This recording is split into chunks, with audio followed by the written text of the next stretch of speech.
చేస్తున్నావు. అసలు నీకేమైనా మతిపోయిందా?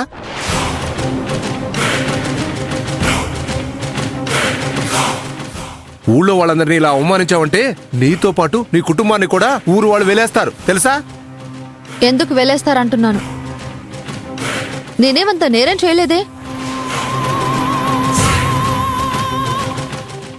మీరే చాదస్తంతో మాట్లాడి ఇంత చిన్న విషయాన్ని పెద్ద రాద్ధాంతం చేస్తున్నారు. నిన్నిలా కాదు, ఉండి చెప్తా.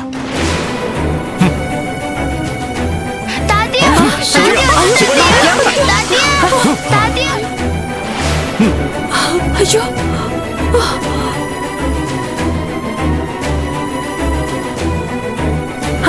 అయ్యో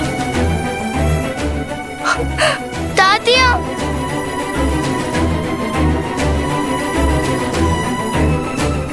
అయ్యా అమ్మా, ఈ పవిత్ర మిమ్మల్ని ఎదిరించి మాట్లాడినందుకు ఇలాంటి తప్పు మళ్ళీ ఇంకోసారి జరగకుండా నేను చూసుకుంటాను. నన్ను క్షమించండి. పెద్దోడివి నువ్వు చెప్పావు కాబట్టి ఊరుకుంటున్నావు.